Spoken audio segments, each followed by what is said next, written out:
Hello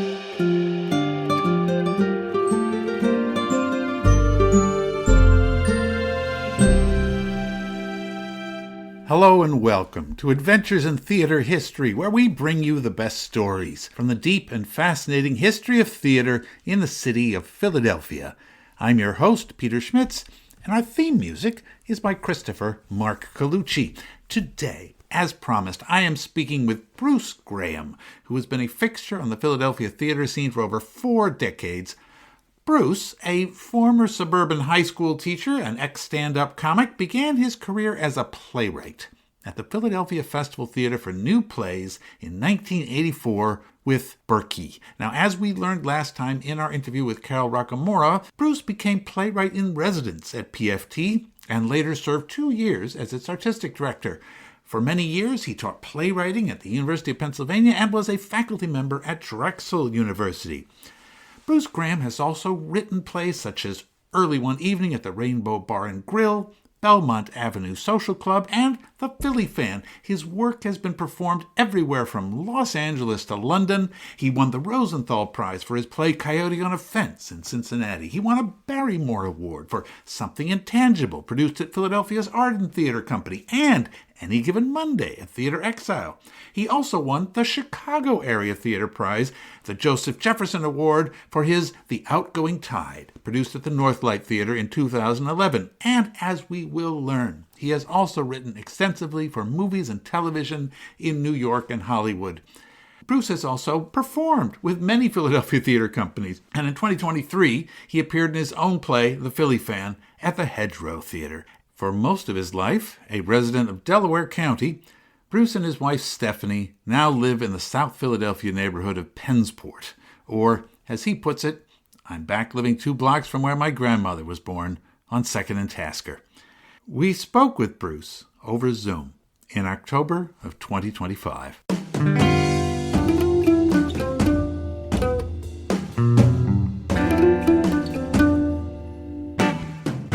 Bruce Graham, welcome to Adventures in Theater History. Thank you. Your name came up a lot during our last podcast episode, so I knew you were the next person I had to call. I was talking to Carol Rockamora and Michael Hollinger about the Philadelphia Festival Theater for New Plays, and almost every other story seemed to be about you, Bruce, so I felt like you should have been in the room at the time, but the next best thing is to call you up and say, would you talk? And you said yes right away, for which I thank you very much. But let's start there. What did the Philadelphia Festival Theater mean to your career as a playwright? I shuddered to think about my career as a playwright without it. And I was a school teacher. And they contacted me. They knew I was a local playwright and invited me to readings and things. And so anything I wrote, I showed it to them. And it wasn't until I wrote Berkey. And I got a call on a Thursday night. My wife and I were literally having dinner on the floor in our living room. We didn't have a table. I thought it was a joke at first. And they offered they were actually going to pay me, which I thought was even crazier. And it kind of took off from there. In the background here are posters from almost all the shows. My wife would have them framed for me. Oh, yeah, you're talking to us from your home office there. Yes, yeah, in South Philly. And I learned, I had a character I cut. A character in there who was nothing but an exposition spear carrier. It took me 5 minutes to cut her. I had characters named Sue and Stu. Not okay, so I cut Sue and I changed Stu. Little things that you have to learn. And I got a terrific production out of it. Eddie Jones is a wonderful, wonderful actor. He did it again in L.A. He actually got it produced in Los Angeles years later because he loved doing it. And it was a great experience. I was dumb as hell because I'm untrained as a playwright. The New York Times pointed it out many times. But my training was an actor. I was just taking a flyer. I'd written a lot of comedy sketches from when I was a comedian, but this was something new. I remember the first day at the Annenberg, going by the alley and seeing them unloading this set and going in and seeing like all these technicians and they're hanging stuff and I'm going, this is for me. Yeah. And the thing is, Peter, I still get that thrill. I'm so glad I haven't lost it. It's like, wow, look at all these people trying to put my play on. It's such a great feeling. Yeah. Oh, that's better than terror, which is what some playwrights tell me. Well, I have that too. Yeah. Well, but let's go back a bit. Mm-hmm. So you grew up in Ridley, Pennsylvania. Yep. In fact, you may be the second most famous thing ever to happen from that part of the world, although maybe two now. There was the movie Silver Linings Playbook was Hmm. filmed or mostly around there, and also this new TV series, Mayor of Eastwick. Is all of that part of the suburbs of Oh, Philadelphia? Delco, yeah. Yeah, Yeah. Delco. Yeah, yeah. Well, tell us about what it was like to grow up there, about your family, your parents. What was it? What was that community like? It was the greatest. I mean, looking back, this is why I don't have a Pulitzer. I had an incredibly happy childhood. My father was a plumber. My mother had been a school teacher, took time off to have my sister and me. And then when I was in second grade, she went back to teaching. And, lived in this little Cape Cod house. We thought it was a big lawn. It took you 4 minutes to cut it, but we didn't. It was a lawn. Yeah. And I'm still hanging out with a lot of the guys I went to elementary school with. Was it attached houses or Yeah, they were semi-detached? like little Cape Cods. You'd share a Okay. driveway. In fact, tomorrow night I'm going to my 50th reunion, Ridley High School. Yeah. Wow. I'm going up later tonight to meet a few of them at the Ridley House in a bar. So it was a real secure. If your parents weren't home, you had another set of parents right next door in the back street or something. Yeah. But I was always observing the people. I loved eavesdropping and got a lot of great dialogue out of them. My friends are funnier than me. My best friend, who I still see all the time, I said if he could write, I wouldn't have a career because I used to steal his lines and stuff. Who was that? What was his name? His name is Mark Simpers, and he grew up on Millmont Avenue too. We all grew up like within Yeah. 3 blocks. Was it mostly Italian neighborhood or mostly? Mostly, yeah, Yeah. yeah. And At so, least our end of our street was, and boy, did I yeah, eat well. Uh, yeah. it was because my mother couldn't cook. She said, "Go to Mariani's." Well, your family wasn't Italian. No, we were the Irish family there. But they didn't hold that against you. No, no, but it was great because I was a skinny little pale kid, and they fed me like crazy. It was great. Oh yeah, you look like you need something. Get here, sit down. Have some sauce. All right. Well, when exactly did the theater bug bite you? Were you a kid when you first Yeah, started? I was movies first. I was a movie freak. I was just enamored with going to the movies. I remember seeing a movie called Good Neighbor Sam, this silly Jack Lemmon comedy from like Oh, 1964. And it's like that scene in Chorus Line where the guy goes, I can do that. Well, that's what I did. I remember sitting going, I can do that. I can make people laugh like that. And so I started leaning towards that. In high school, I was, doing plays. I would do some community theater when I was young and went to Indiana University of Pennsylvania as a theater major. I wanted to go like 300 miles from home. so you set off to be a theater major. You didn't Yeah, discover it there because yeah. we talked to Pat Adams, who also went to Indiana, Yes, she's and younger than I am, but you're yeah, Pat. Yeah. yeah, but she said I found theater there. Wasn't anything she Oh, went to okay. So I find. was just the opposite. Yeah. Yeah.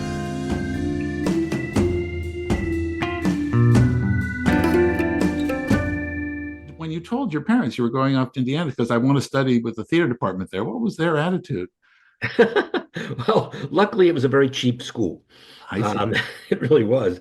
It's a good school. I mean, it's the second biggest university in Pennsylvania, right behind Right. And for our Pittsburgh. listeners who don't know it, it's in sort of west central Right. It's Pennsylvania. near Pittsburgh. Yeah. Right. So, but And so as you say, 3 hours or so from where you are. Yeah. yeah, it was more like 4 or 5 at the time. True. I was accepted at Penn State. I was accepted at a couple other places that I couldn't afford. And I said, all right, because I wanted to be near a city.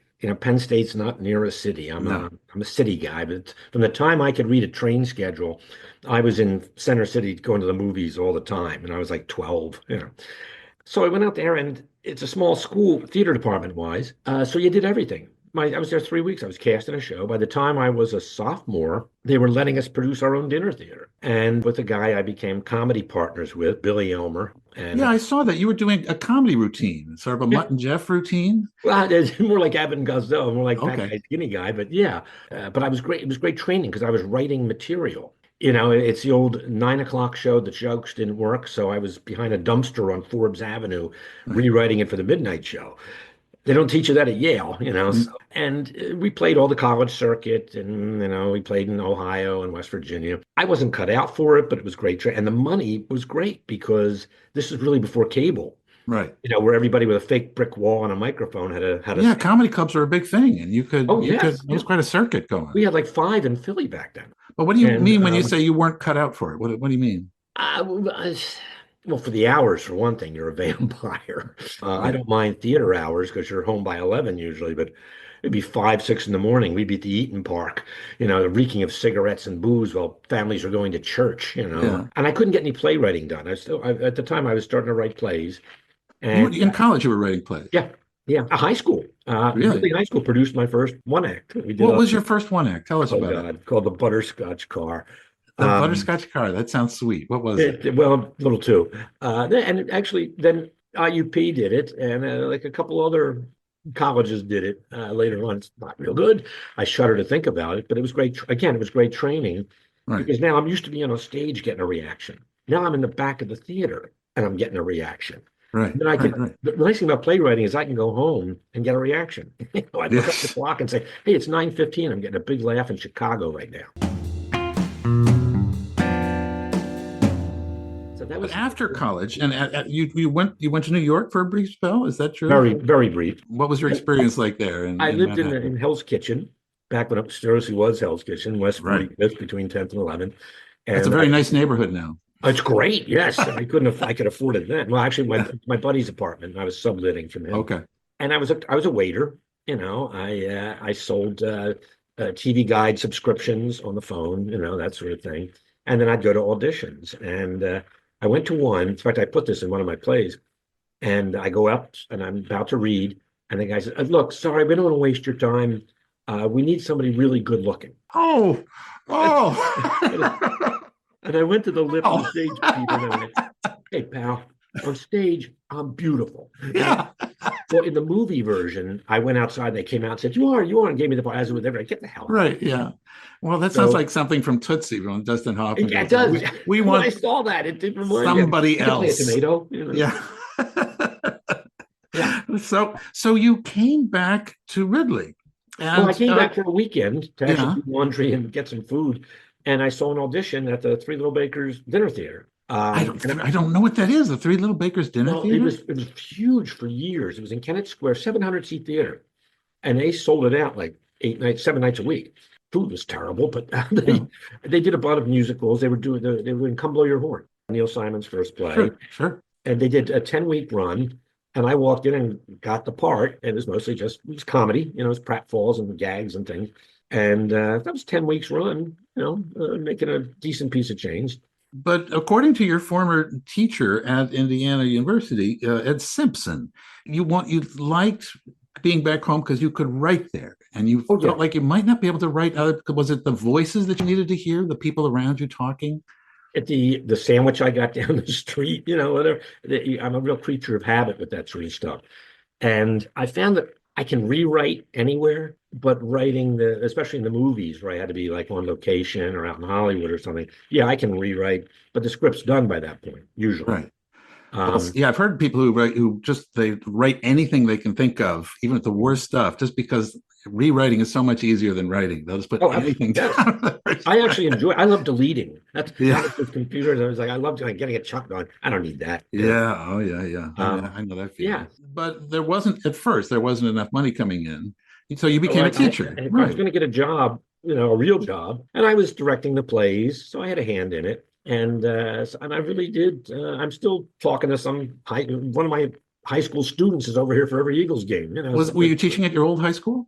No, I was at Pencrest. Oh, Pencrest. Okay. So, but in the area, the same general part of the world. Yeah. Right in Delco. And I've heard this story a number of times now from guys of your generation who ended up in the theater. We talked to Joe Stinson earlier. We talked to Joe Canuso. We talked to Tom Teddy. And although we haven't talked to him yet, I know the story of Ray Teller, who eventually becomes Teller of Penn and Teller. And one of their first moves was to become a teacher at the high school level. Mm-hmm. And was it just that there was an easy job to get, or was there something in the air back then? It's performing. Oh, I didn't think of that. Yeah, it's. I would say I just came home and did 5 shows today, and lunch duty. It does feel like that, doesn't it? I just teach 2 college courses this semester, but every day it's like, man, well, that was 2-show day. Yeah. Exactly. Yeah. Right. It's matinees, which are killers. Well, yeah. Okay, so we talked about the appeal of being a teacher in the 70s and 80s, but let's go back to Berkey. When did you start writing that play? I started writing it when I was, I guess, up in New York, like in 1980. In fact, Drexel just archived my papers because I was retiring. Yeah. And I found the original copy of it in this little green notebook I had. Wow. Yeah. So I wrote it and they accepted it. And I didn't tell my family what it was about. In fact, I didn't let them come see it till the second week. Why would that have been a problem? Well, it was pretty personal. I didn't know it at the time. I predicted exactly how my mother was going to die.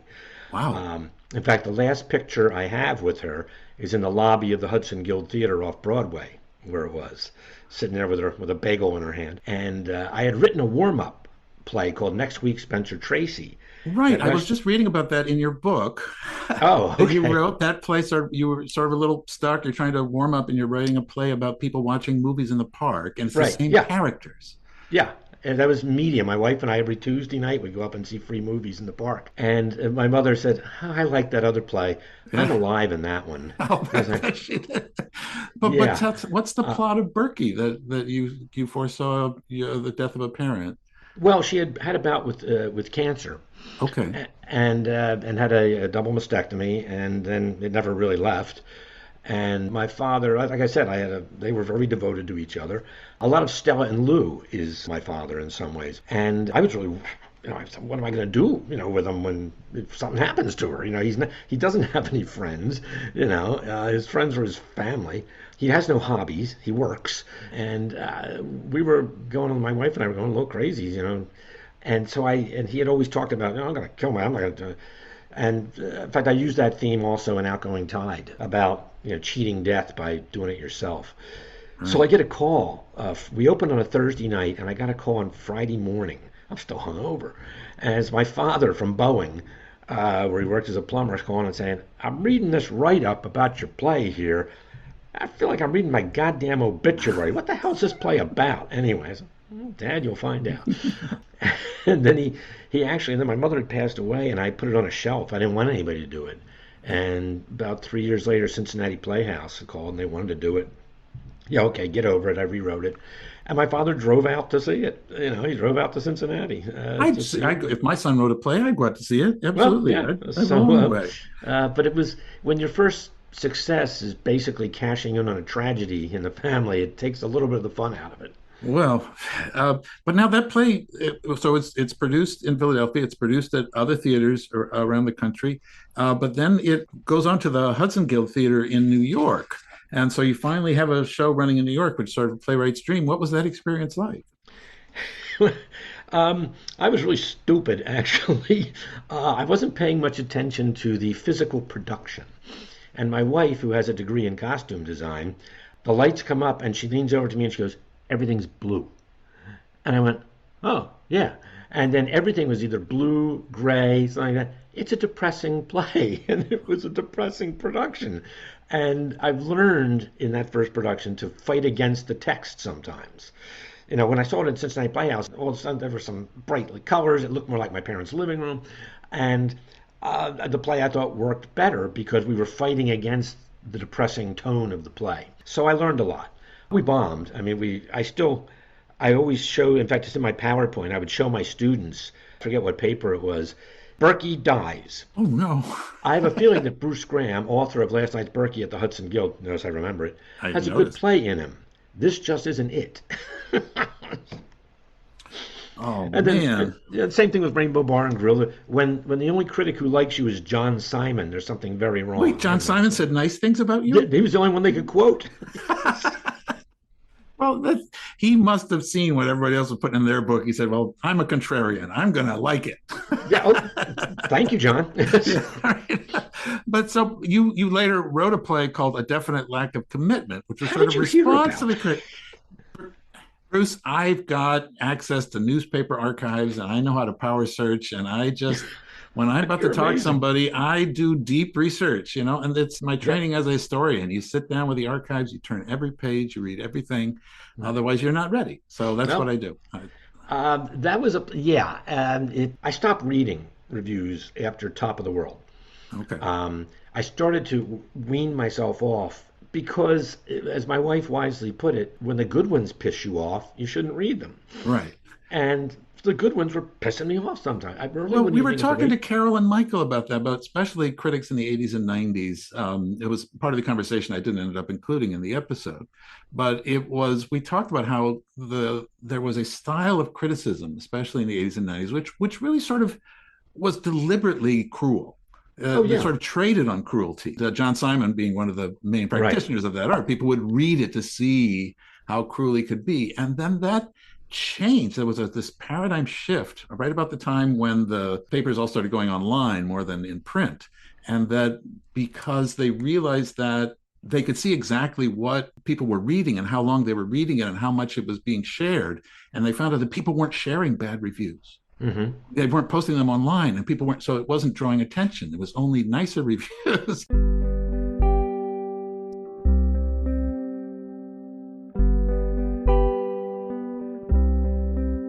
So you went to Villanova to get your master's in theater, and Yeah, Villanova seems to be the school of a lot of local playwrights. oh, well, it was the best, theater school around. They offered me an assistantship. They were paying me to write PR and marketing. And I did 1 year, and then I got a job offer in New York writing for a television show.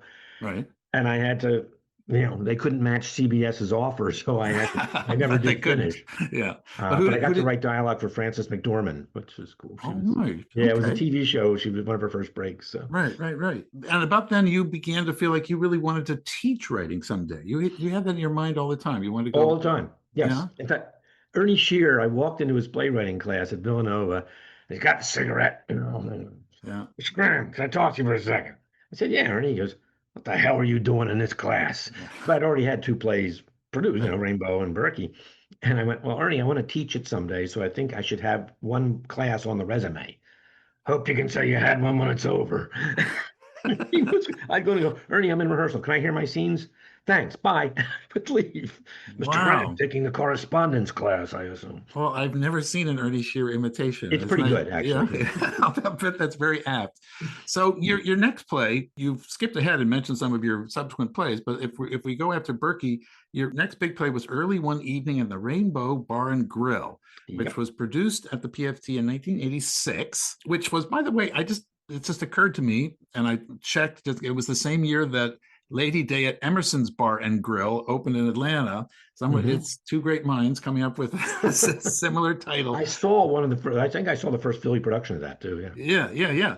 Well, it's a great Philly play. It's set, and both of them are. But Rainbow Bar and Grill is not set in Philadelphia. It's set in a small town in central Pennsylvania, like around there. Yep. Yeah, It's Indiana, Pennsylvania, it basically. is Indiana, Pennsylvania. Yeah. Right. It's an end of the world play. It's about a Hmm. group of working class folks who have just learned that there's only a few hours left, some nuclear disaster or something. You don't go into great details about what No, that was, because that's not what you're looking for is people's behavior. What would you do if you had just 2 hours left in the world? exactly. And so it's a bit of it, because I teach dramaturgy now myself. I said, oh, and theater Mhm. history. I think, oh, it's sort of like Everyman. It's like the medieval morality plays where death comes up and says, well, you got 2 hours, prepare yourself. Right. What Yes. are you Yeah. going Very to much bring so. with you? And sort of combined with Cheers. It's in a neighborhood bar filled with lovable neighborhood characters. What was it? But it's a bright play, not a dark play. I got the idea. I was a senior at IUP taking my world religions class because I needed a few credits to get out of there. And I had a great professor, Joel Maleko. He was brand new. And he'd say something about, say, Zen Buddhism. And I was in with a bunch of freshmen, a lot of them Right. from Western Pennsylvania. And they'd start giggling. Oh, that's stupid. And he'd go, oh, what are you? Oh, I'm Catholic. Well, do you know that and he would totally turn it around on their own religion. And it was, and I'm sitting in that class going, all right. Yeah. So that's what made me think I'd love to sit down and have a beer with God sometime. And that's where the play came from. And years later, I was invited back to get an award, distinguished alumni. And I sent him a copy of the play and the published version, and I acknowledged him in the opening of it. So Had he's a the dedication, and I had inspiration for thanks. the God character. Right. Ah, And so I sent it to him. Then we met and had lunch, and it was really nice. I was back there as a grown up now. yeah. Um, and that's where I got the idea. It took like 4 or 5 years to have a presentable copy of the script, though. So if you are basically, by your own admission, sort of a self-taught playwright, what are you looking for when you're rewriting? How do you know something's working when it's not working? How are you satisfied? Well, it's funny. I'm about this close to finishing a new play now, Okay. and I know it's kind of a mess, but I'm going to finish it, and then I'll take it and I'll go back and I go, okay, this is missing. This doesn't work. The audience teaches me the most. That's why I'm such a proponent of readings. Right. I love. I'll do a reading, bring in four people, and I'll watch those four people. Maybe it comes from doing the stand-up comedy, but I'm very attuned to my audience. Yeah, well, maybe it does. That reminds me of a story by John Lahr told about his dad, Bert Lahr, Mhm. and he'd just seen his dad, leave an audience in hysterics, and said, "Dad, how'd you know how to say that? How'd you know how to go off book like that?" And he said, "Oh, the audience told me what they wanted." Yep. You can. I knew exactly what to do because they were Michelle telling me. Volansky called me an audience whore Yes. during According to Goldman. She's sitting there and she goes, I thought you were going to cut that line. I said, did you hear that, audience? They loved it. You're an audience whore. I said, guilty. Okay. If the audience loves it, unless it's out of character, then I'll cut it. But if the audience is liking We it, should mention, now that you brought up her name, Michelle Volansky, yeah. the dramaturg, who you co-wrote a book with about how to write a Mhm. play. In conversation with her, and you used a lot Yeah. of examples called a playwright in The collaborative playwrights. collaborative playwright, I which hate the is title. It wasn't our well, idea. well, but it's a conversation between you and her, and you would pull out examples from some of your favorite plays and then some of your own plays, and you'd say, "You see how this works? I knew what that character was dreaming of when they walked in." Or, "You see how I introduced this scene? It was all behavior rather than," and you would use that as an example. And then Michelle would come in and say, "Yes, and now we need to introduce the Mhm. conflict," right? So great that you've got Oh, someone she's you could, brilliant. I love yeah. working with her.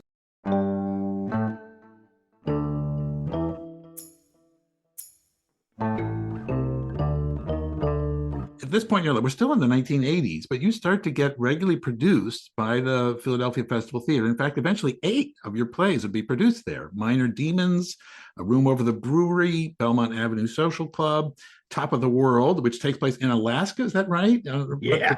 With whales trapped under the ice. Yeah. Yeah, that's a great setup. I love that one. And I note there were during this time there is a succession of feature articles in newspapers, and I just read through all of these. You make good copy, Bruce. I got to tell you, they loved you. I read about a dozen articles. Right, we came by Bruce Graham's house, and it's got a picture of Bruce Graham sitting, at his desk. You're wearing just whatever clothes you had on. It's not like it's like, this is what I look like when I work, Mhm. and Yeah. your kids wandering around doing I what she remember needs to that do. she came into the office and like, trying to get Right. rid. No, no, because she would play in there all the time. Yeah, yeah. Yeah. So, and you talk about and they love you, and they all probably, as Philadelphia's favorite playwright is a phrase that begins to come up again. And it's always accompanied by this photo of you looking like a regular guy. What was there about Philly theater at the time that was such an appeal, you think, to the local audiences, the local media, that allowed you to sort of grow up as a writer and feel welcomed all the time while you were doing it? Again, I'm the luckiest guy I know sometimes, Peter. And new plays really hadn't had any sort of impact in Philly. There weren't that many theaters. We had the touring companies. We had the Walnut, Right. and we had Hedgerow, but they really weren't doing, new plays and things. And when the festival came along, it was exciting. And people who want to go see new plays are a very special audience, I think, especially people who come out to readings of new plays. I always say, boy, they're serious theater audience. They don't know the play. There's no costumes. There's no set, and they're there and they're They're reacting. excited to be part of the process. They Exactly, like, yeah, without being intrusive on it. Some right. of them are, but 99% of them weren't. And I think because I was local, first of all, they forgave it. There's some bad plays in there. Hmm. They would kind of forgive me. I know I had one to go that saw everything and they came and said, you'll do better next year.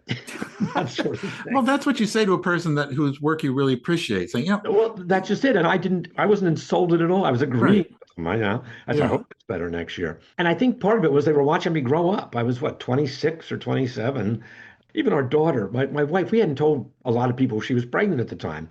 We're at a press dinner. We mentioned at the table, it's in Bill Collins' theater column the next week. right." So it was real small. The arts coverage was so much more than it is today. You Don't had I know it? Yeah, Yeah, there is no arts coverage anymore. right. So it was a real kind of small town loyalty feel to it, which was very encouraging to me. I knew that if I was going to make a mistake, I'd rather make it here. They'll forgive me. I know because then I'd rewrite them when they went out on the road someplace. They were usually better when they left Philly. Did you felt like you needed to rewrite things because they weren't for the Philly audience? Did On you the feel contrary, no, I kind really, of flaunted it. really, I love being the outsider. I love not being the New Yorker, the uneducated guy, well, uneducated in playwriting, the blue collar thing. They used to play that up all the time. And I was a very close friend of mine from college, reinvented himself. He was from a small town, Franklin, Pennsylvania. This thing has three stoplights.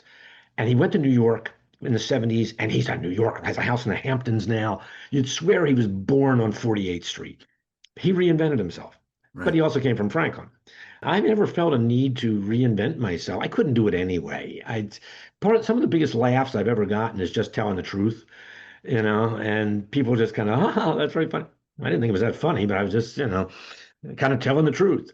So I don't, I know I have this kind of character and I've exploited it sometimes. Well, is that a Um, Philadelphia thing? Tina Fey, who's also from your part of the world there, yeah, said, I don't know, when I grew up, everybody was like that. Everybody told jokes. Everybody had this, the screw you attitude and this ironic sense of humor.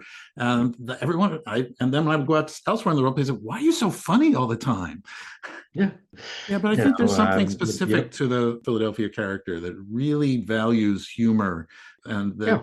when you take it out into the world, they go, oh my God, are you always like that? Yes, so is everybody I know. Exactly. And there's a slight edge to it, but you know who Yeah, you can do it with and who you can't. right. But then, by this point, you're going out to LA too. You're going out to Hollywood and writing Yeah. on movies, and where you also seem to be the Philly guy. And they like that. They go, oh, bring that Philly guy in here. We need somebody that's in touch with America. We live in Hollywood. We don't know what America's like. I was under contract to Universal and I'm really good friends with the guy who discovered me. And he said, so I was talking to one of the presidents of Universal at the time. He says, I'm meeting Bruce Graham. And he goes, yeah, I heard he's got Tude. And Lenny goes, what's Tude? He goes, I hear he's got attitude. He goes, yeah, he's from Philly. That was the whole Yeah, well, if you're from explanation. Philly, he's got attitude, but Yeah, that's a different Tude. thing, Yeah. dude. But and you worked on such films as the animated movie Anastasia, Yeah. which isn't something that we would associate a working class guy from Philly with. How did you get that gig? I didn't want it, to be honest. And I was under contract to Fox, 20th Century Fox, and they were starting a family film division. And I came in supposedly for a month, for 4 weeks, to rewrite a movie called Dunstan Checks In. Well, I ended up being on 6 months and rewrote the whole thing. I shared credit. The original author's a nice guy. It was his story, but there's not a line of his in there, good, bad, or indifferent. And so they said, look, we're stuck. They had the songs, they had the backgrounds drawn, they had the characters drawn, they didn't have a script. So every time I come back to my hotel room from the set of Dunstan, there's another box of research. And so I was like, I'm not interested. This is stupid. It's a dead Russian kid. I don't, this is dumb. And they said, well, look, just go in and meet with the other, so they hired a woman to write it. I played the you should hire a woman card. And by the time we got done the first meeting, I liked everybody. Lynn Aaron, Stephen Flaherty, the songwriters, Don Bluth. All right, now I'm Susan Gauthier and I wrote it, and she was great to work with. We were all based on the East Coast, so I had an apartment in New York, and so I didn't have to go to LA that much. But then they'd call and say, "Look, get down to JFK and be on the 4 o'clock plane." And I was like, I racked up 180,000 frequent flyer miles in a little Right. year. I was out there twice a week sometimes. But a different culture. I saw one story that you said you showed up and the limo came to pick you up, and then another limo came, and you said, "Are these both for me?" He said, "Well, we didn't know how much luggage you'd have, so we Yeah, sent two cars for you." Like, yeah. what the? Well, they had driven Zsa Gabor the week before. It's Oh like, well, here's my backpack, here's my yeah. computer. Okay. But the punchline was they said, well, which limo do you want? I said, which has the better bar? The guy goes, I just have fresh ice. I'm riding with you.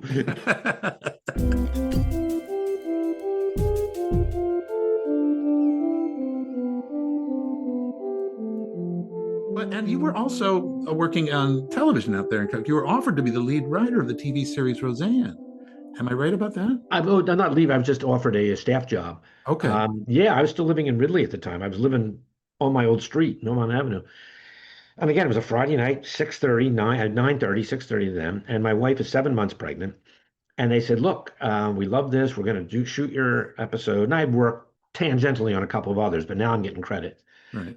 They offered me this great deal. And I said, no, I'm sorry. I can't do it. I'm not moving out there. My support system is here. My wife's going to have a baby in 2 months. And But that's I such a wouldn't, Roseanne thing to do. It's a show about a working class family that's trying to stay true to its own right. values. That's why they like me. Yeah. So And that was a big deal back then. That was a big show. it's huge. And Yeah.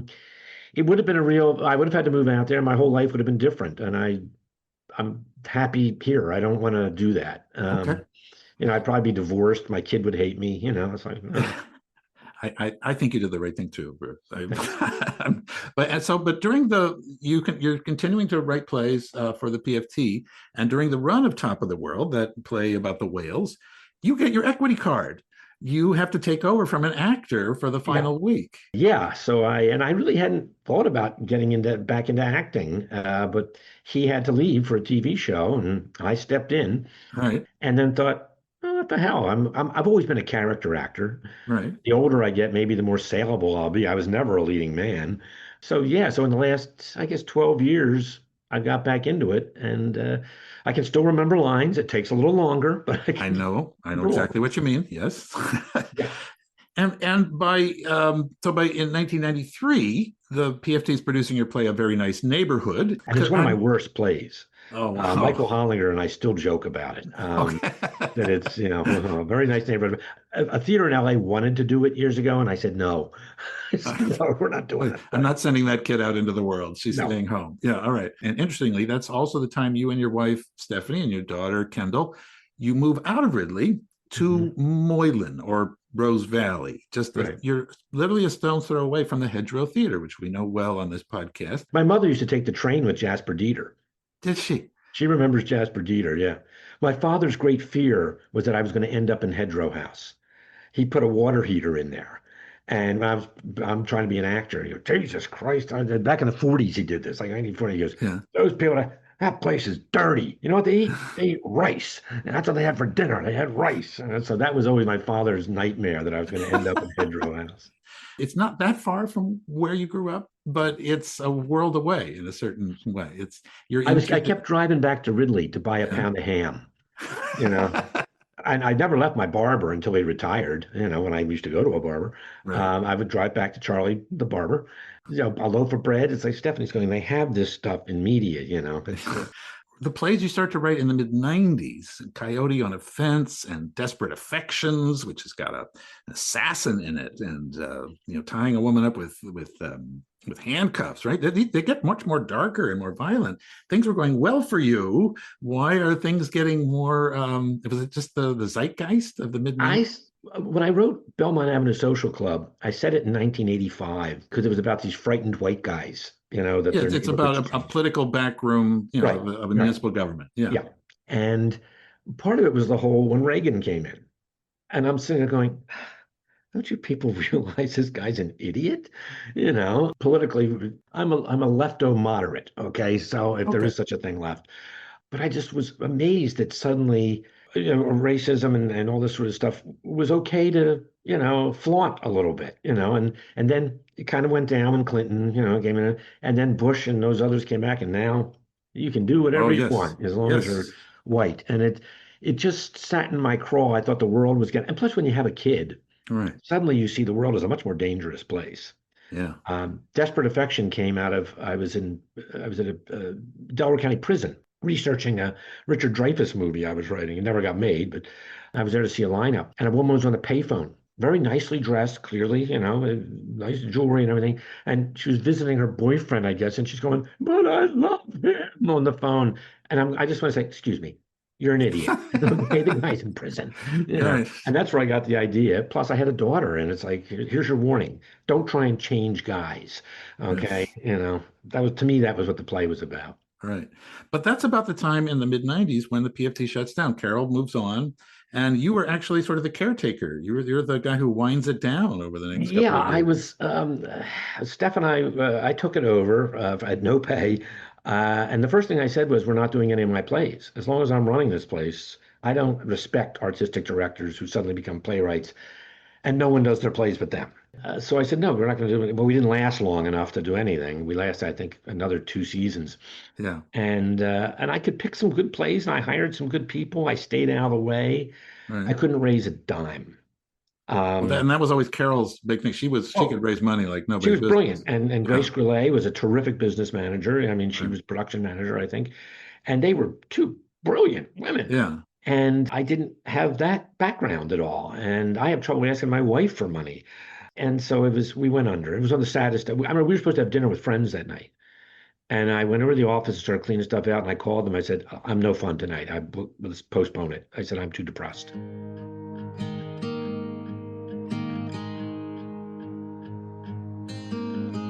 many more theaters. There's many more companies who develop new plays. And you found a productive relationship with other Philadelphia theater companies. You're working at the Arden, the Theater Exile. Joe Canuso founds his, and the Hedgerow, which is right next to you, starts getting interested in your work and as an actor and a playwright. We've talked at length with Joe Canuso about it, but tell us about the process of coming up with the Philly fan along with him.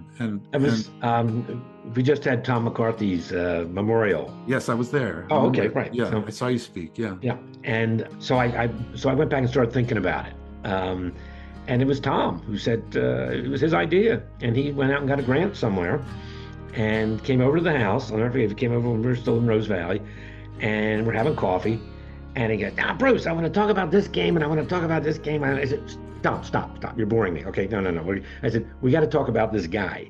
And so I would ask him questions about, because I knew pretty much his background at Overbrook and everything. And like I said at the memorial, I would call him up and say, hey, what was going on with that game? I was only 3 years old, so I was like, you tell me. And then we created this character of the blue collar kind of everyman. We wanted to have, it's funny, he was an edgier character on paper in the original versions. And then when I talked to Marcy about me doing the role, I said, Tom's a lot more likable than I am as an actor. I mean, Tom walks on stage with that funny face and it's smile. Those big teeth, yeah. And I said, I have a little bit more edge. So I went back and I softened up a couple of things, because coming out of my mouth to be like mean, coming out of Tom's, it's funny. Yeah, but that play, I mean, I saw you do it at the Hedgerow, and it was great. But Tom's approach was different, but he ends up doing it like a dozen different places. It becomes one of your most produced plays, but almost always with him. Mm-hmm. Did you feel a certain sense of completeness about this work, your own interest in sports? I mean, your friends had been sports, that sort of Philadelphia attitude toward the sports teams, which is, deeply affectionate and yet filled with rage and disappointment and despair and tragedy and loving the tragedy and playing up the tragedy. Did that feel like my world is complete? I've managed to put everything together into one package with this. Ironically, I started it on a flight to London. I remember I found the notebook when I was doing the archiving thing, and I always put the date when I start something. I write things longhand. Mm-hmm. And I put London bound. And I was over there for like 3 weeks with Coyote and a Fence on the West End. And I think I was homesick. So I started writing it literally on the airplane. And it is kind of, it's the play I'll probably be remembered for around here in Philly, which is fine. It's entertained thousands of people. We had people come back and see it because they knew I put new jokes in, which every production. Well, I've had any number of people tell me that's my favorite play in the whole world. Oh, good. It speaks to me. It's just like, that's what I feel most passionate about, to find that on the stage. This is what all theater should be like. Yep. Why don't you just all write plays like this? I would come every day. We would get people out. It was being done at Christ Church, and I brought my father in to see it. And we're standing out on 2nd Street there. And, Christ Church sits back, and I see these guys in flyer shirts with a cooler coming down the street. And I went, Philly fans over there, guys. Oh, thanks. I said, hey, Dad, I can spot my audience a block away.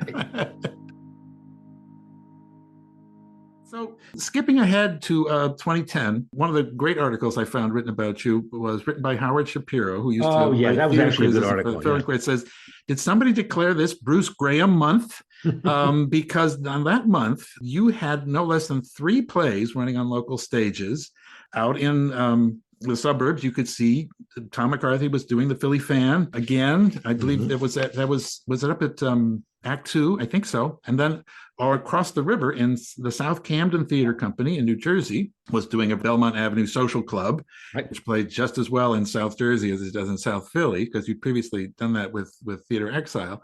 And then in Center City, your new play, Any Given Monday, was being presented by Theater Exile, but this time it plays in Players. And on the stage was Pete Pryor and Joe Canuso and Genevieve Perrier and Catherine Sluzar, and Harriet Power was directing, and Jim Leitner was lighting. And it was Bruce Graham month everywhere you looked. Did you feel like, well, I guess I own this town. Well, no, I kind of felt like this is exhausting. Please spread them out further next time. Okay, it really was.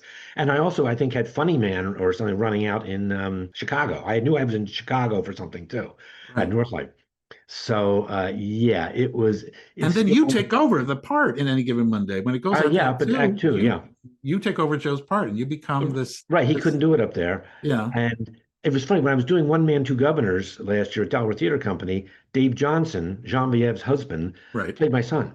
And Genevieve, his wife, played my daughter. Right. So it's like Philly's a little incestuous sometimes, I guess. Well, Yeah. yes. I hope that maybe listeners have gotten that idea by now. But as we wrap up our conversation here, I know that you've taught for a long time, teaching playwright at Drexel University, and you were saying you're just retiring, and so you're getting your I archives retired together. from Drexel last year, yeah. Oh, okay. And you had also taught for a long time at UPenn and Villanova, and so again, things sort of came full circle. Your ambition. You started out as a teacher, you ended up as a teacher. Hmm. But how many kids do you think you taught during all your time working in playwriting classes there? Oh, well, I was going to say if you count, high school and stuff, a Yeah, couple thousand probably. right. Yeah, I know you can't I was at remember. Drexel for 24 years. I didn't Yeah, realize it till I retired. And I was teaching at Penn at the same time. So I do 2 to 5 at Penn and then 6 to 9 and at, they're right next door to each other, so yeah. it's just a couple blocks. Yeah. And after 2 years, they called me in and said, look, if we create a position for you here, will you shut the hell up about Penn? And I go, well, it's Penn. And so they did. I was full time 1 day a week, which was now it was a loaded day. It That's was Monday, nice. so I could still act and do other shows and stuff. Yeah, but having taught so many young people, and you see the people are coming up. I noticed this teaching now too, where I'm teaching at Temple. There's a different population of people coming up. I don't see young me's coming up. I see a fascinating assortment of other types of people. What do you think the next Philly's Favorite Playwright is going to be like? What kind of world are they going to write about? I I hope they write about what they know. I know that's cliche. I hope somebody starts teaching structure. Structure's important. It's hard. Structure's hard. It's boring. Dialogue's fun. Structure's a bitch. Yeah, So I'm seeing a lot of unstructured plays, and I want to love. I go into a theater, I want to love what I'm seeing. I'm yeah. seeing 2 plays in the next 2 weeks that I know nothing about, and I don't want to know anything about them because that's the way I like to. I don't want to read reviews. I just want to go in and experience the play, and I don't want to sit there for an hour and a half and not like it. So, But you haven't retired from playwriting. You're oh still you're no, still turning no, out plays all the time. yeah, Do you think you could stop if you wanted to? probably. I'm very Yeah. lazy. I'm enjoying not doing anything. I go to the movies a lot now. I walk down to the Ritz. No, and I've got books. I mean, I'm reading a biography of Hal Ashby now, the director. I mean, that's the kind of stuff I read. And I exercise, and 5 o'clock comes around, it's cocktail hour, and there's the night right there. That sounds like a So wonderful life. it really is. Well, Bruce Graham, thank you for being our My guest pleasure, today, Peter. Adventures in Theater History. We'll see you again soon, I hope. You bet. Take care.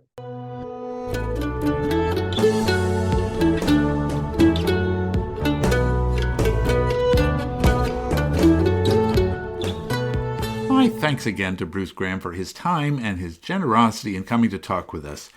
Now, as I record this, I'm not sure exactly where the next episode's going to take us. I've got a few ideas in the hopper, though, and I'm hoping very soon to start a series of shows about the Arden Theater Company, much as we did previously with the Wilma Theater. And if you've been enjoying our Season 4 of the podcast, where we talk about the modern history of Philadelphia theater, or if you have any thoughts or suggestions or, nice words to say, drop me an email at aithpodcast@gmail.com. I'd love to hear from you, or leave a review of the show to help other folks find out about us. And there's a really easy way to do that right on our website, www.aithpodcast.com. You can even leave a voice message for us there if you click on the little microphone. There's also a link for buying my book, Adventures in Theater History, Philadelphia. So to get access to our monthly bonus episodes and other special members-only content, you go to another website. You go to www.patreon.com, AITH podcast. Now, that's a lot of websites I just rattled off, but the links, fortunately, are easily found in the show notes, and you can just click on them there. Of course, you can follow us on Facebook or Instagram or Blue Sky, all social media sites where we post new information about Philadelphia theater history almost every day. Thanks to all of you for coming along on another adventure in theater history, Philadelphia.